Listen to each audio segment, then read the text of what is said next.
जय हिंद दोस्तों, Vande Mataram. Supreme court के मुख्य न्यायाधीश बी.आर. गवई के ऊपर अब कार्रवाई की मांग की जा रही है। बी.आर. गवई की तरफ से जो स्टेटमेंट दिया गया था, अब दरअसल वो उनके लिए गले की फांस बनता हुआ दिखाई दे रहा है।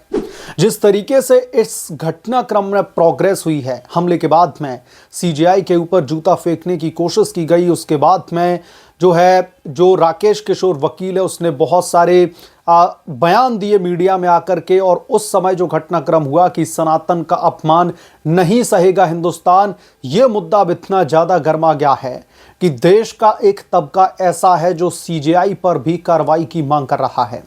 और इस मामले को लेकर के पहली बार chief justice of India B R. Gavai ने चुप्पी तोड़ी है। इतना ही नहीं, उनके जो साथी जो जज हैं उन्होंने भी इस मामले पर टीका टिप्पणी की है। हम इस रिपोर्ट में विस्तार से समझेंगे कि कौन लोग हैं जो चीफ जस्टिस ऑफ इंडिया के ऊपर कार्रवाई की मांग कर रहे हैं और फिर किस बेसिस पर कार्रवाई की मांग कर रहे हैं, और chief justice of India B R. Gavai की तरफ से क्या चुप्पी तोड़ी गई और उन्होंने क्या कुछ कहा है, इस रिपोर्ट में हम विस्तार से समझेंगे। सबसे पहले हम बात कर लेते हैं कि सीजेआई गवई ने इस मामले पर अब क्या बोला है, क्योंकि लगातार यह मामला गर्माता चला जा रहा था। अब इस मुद्दे पर खुल करके राजनीति होती हुई दिखाई दे रही है, पक्ष बनाम विपक्ष। इसलिए सीजेआई गवई भी खुद इस मामले पर सामने आकर के उन्होंने चुप्पी तोड़ी है और बयान दिया है। सीजेआई गवई की तरफ से यह कहा गया है कि जो कुछ भी कोर्ट रूम में हुआ वो देख करके वो स्तब्ध हैं, ऐसा नहीं होना चाहिए था। यह दरअसल सीजेआई बी.आर. गवई का स्टेटमेंट है। पहले जब ये पूरा का पूरा कांड हुआ था, तो मैं आपको याद दिलाना चाहता हूं, तब सीजेआई गवई साहब कह रहे थे कि उन्हें फर्क नहीं पड़ता इस तरीके के कांड से। लेकिन जब इस मामले पर इतनी ज्यादा राजनीति गरमाई, तो अब सीजेआई गवई को सामने आना पड़ा और यह कहना पड़ा कि दरअसल जो कुछ भी हुआ उससे मैं स्तब्ध हूं, यह नहीं होना चाहिए कोर्ट रूम में। उनके जो संग साथी जजेस हैं उनकी तरफ से भी बहुत सारे स्टेटमेंट दिए गए हैं कि यह सीधे तौर पर कोर्ट का अपमान है, और सुप्रीम कोर्ट ने बाकायदा एक्शन भी लिया है। वकील राकेश किशोर को प्रतिबंधित कर दिया है, डीबार कर दिया है सुप्रीम कोर्ट में, और जो बार काउंसिल ऑफ इंडिया उसकी तरफ से भी एक्शन लिया गया। मसलन यह तो बात हो गई चीफ जस्टिस ऑफ इंडिया हैं जो बी.आर. गवई, उनके वर्जन की, उनकी तरफ से क्या कहा जा रहा है। अब पूरे देश में दोस्तों सीजेआई के ऊपर दरअसल लोगों का गुस्सा फूट रहा है। इस देश में एक तबका ऐसा है जो चाहता है कि सीजेआई को इसके लिए जिम्मेदार ठहरा करके कम से कम उनके ऊपर भी कुछ कार्रवाई होनी चाहिए। अब इन सारी चीजों के पीछे क्या स्टोरी नैरेट की जा रही है, क्या मुद्दा बन रहा है, जरा डिटेल में समझिए। मैं आपको दो इंसिडेंट याद दिलवाना चाहता हूं।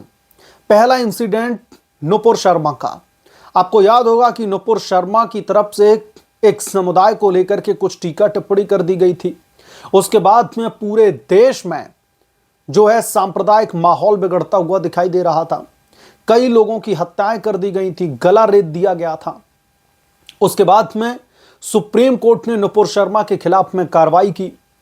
नुपुर शर्मा को बीजेपी ने भी अपने पद से हटा दिया, अपने आप को दूर कर लिया। तो नुपुर शर्मा के ऊपर सांप्रदायिक माहौल बिगाड़ने की वजह से कई सारे एक के बाद एक्शंस लिए गए, और मुझे याद है कि पूरे देश के तमाम राज्यों में अलग अलग धाराओं में एफआईआर दर्ज की गई थी। तो नुपुर शर्मा ने चूंकि एक धार्मिक स्टेटमेंट दिया था, इसके वजह से उनके ऊपर यह सब कुछ चल रहा था।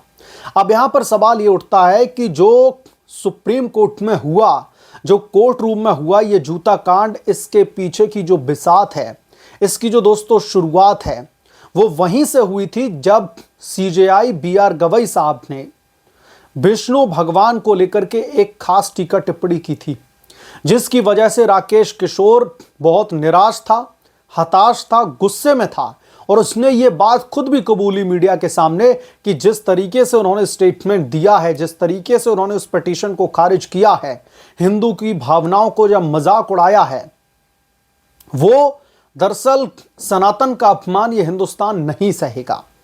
ये दरअसल खुद राकेश किशोर की तरफ से कहा गया।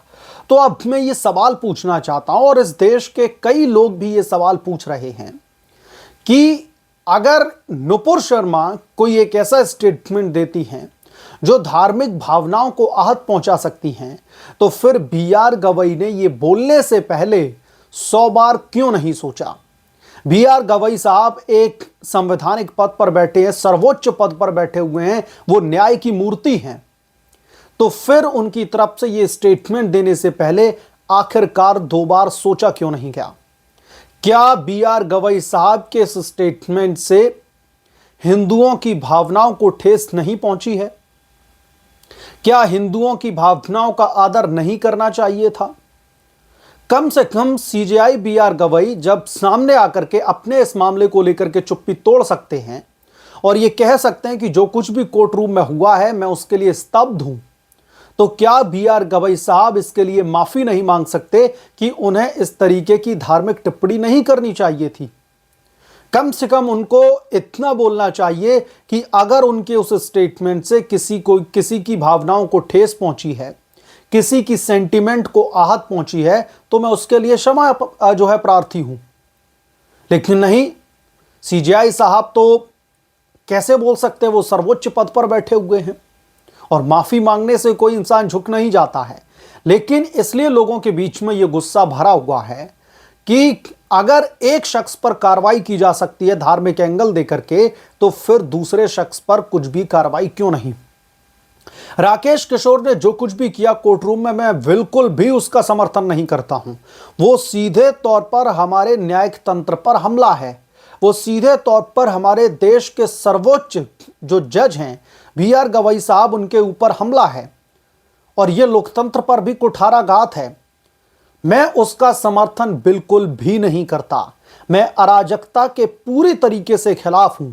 उसका विरोध करने का तरीका कोई और भी हो सकता था बजाय जूता फेंकने का। लेकिन सीजेआई साहब को क्या माफी नहीं मांगनी चाहिए? अब मैं दोस्तों आपको एक और इंसिडेंट याद दिलवाना चाहता हूं और यह इंसिडेंट है जब इस देश में केंद्र सरकार वक्फ बिल लेकर के आई थी, जो वक्फ बिल में संशोधन किए गए थे। उस समय कई लोग पिटीशन सुप्रीम कोर्ट में लेकर के पहुंचे थे और फिर सुप्रीम कोर्ट के तत्कालीन chief justice of India Sanjeev Khanna की तरफ से जो फैसला दिया गया था या फिर उनकी तरफ से जो टिप्पणी की गई थी, उसको लेकर के भी बहुत सारा विवाद खड़ा हुआ था। खास तौर पर भारतीय जनता पार्टी के जो नेता और सांसद हैं निशिकांत दुबे, उन्होंने सीधे तौर पर सुप्रीम कोर्ट को कटघरे में खड़ा कर दिया था। सुप्रीम कोर्ट के ऊपर जो है उन्होंने यहां तक कह दिया है कि अगर इस देश में गृह युद्ध हो रहा है तो इसके लिए जिम्मेदार कोई और नहीं बल्कि सुप्रीम कोर्ट है। उस समय वक्फ बिल को लेकर के देश के कुछ छोटे पूरे हिस्सों में दंगों जैसी स्थिति बनी हुई थी। खास तौर पर पश्चिम बंगाल की मैं यहां पर बात कर रहा हूं। लोग धरना प्रदर्शन के लिए सड़क पर उतरे थे, माहौल थोड़ा सा बिगड़ रहा था। तो निशिकांत दुबे ने सीधे तौर पर सुप्रीम कोर्ट को निशाने पर लेते हुए कहा था कि इस देश में गृह युद्ध के लिए अगर जिम्मेदार है तो वो सुप्रीम कोर्ट है। सुप्रीम कोर्ट को अपनी शक्तियां नहीं भूलनी चाहिए। सुप्रीम कोर्ट अपने दरअसल पायजामे से बाहर निकल रहा है। न्यायपालिका को सीधे तौर पर कार्यपालिका को सीधे तौर पर निर्देश नहीं दे सकती। इस पर सीधे तौर पर सुप्रीम कोर्ट को जो है घेरा गया था और उस समय संजीव खन्ना के ऊपर की गई निशिकांत दुबे की इस टिप्पणी के बाद में पूरे देश का राजनीतिक माहौल गर्मा गया था। निशिकांत दुबे के ऊपर अवमानना की कार्रवाई यानी कि कॉन्टेम्प्ट ऑफ कोर्ट की बात की जा रही थी। कई जगहों पर एफआईआर भी दर्ज की गई थी। उसके बाद में तत्कालीन उपराष्ट्रपति जगदीप धनखड़ साहब ने भी यह कह दिया था कि सुप्रीम कोर्ट को अपनी शक्तियां और कार्यपालिका की शक्तियों का ध्यान देना होगा। संविधान में दोनों के पास में अपनी अपनी पावर्स डिवाइडेड हैं, एक दूसरे को किसी जो है मामले में हस्तक्षेप नहीं करना चाहिए। तो ये तमाम चीजें उस समय भी निकल करके आई थी। तो सुप्रीम कोर्ट के chief justice of India B R. Gavai साहब को यह समझना होगा कि जब भी आप कोई स्टेटमेंट देते हैं तो ये याद रखें कि आप देश के उस सर्वोच्च पद पर बैठे हुए हैं जहां से लोगों की उम्मीद है कि उनको न्याय मिलेगा। अगर आप इस तरीके के स्टेटमेंट देंगे और इस देश की जनता उसमें धार्मिक एंगल तलाशने की कोशिश करेगी तो ये यकीनन तौर पर हमारी जुडिशरी पर लोगों का विश्वास डगमगाने जैसा होगा। तो सुप्रीम कोर्ट के सीजेआई साहब बी.आर. गवई ने जूता कांड को लेकर के चुप्पी तोड़ी और कहा है कि वो बहुत स्तब्ध हैं जो कुछ भी हुआ।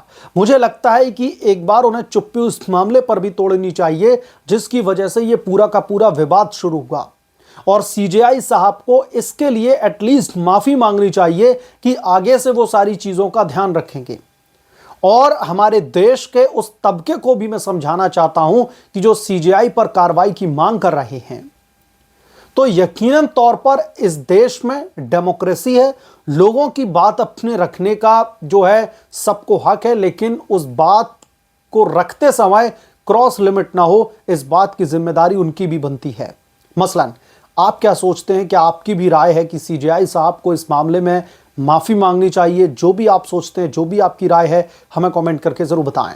जल्द मिलूंगा किसी दूसरे बड़े अपडेट के साथ में, तब तक के लिए धन्यवाद। अगर आप लोग चैनल पर नए हैं तो प्लीज चैनल को सब्सक्राइब करें, साइड बने बेल आइकन को जरूर प्रेस करें, ताकि जब भी मैं कोई नई बड़ी खबर लेकर के आऊं तो इस बात की जानकारी नोटिफिकेशन के जरिए सबसे पहले आपको मिले।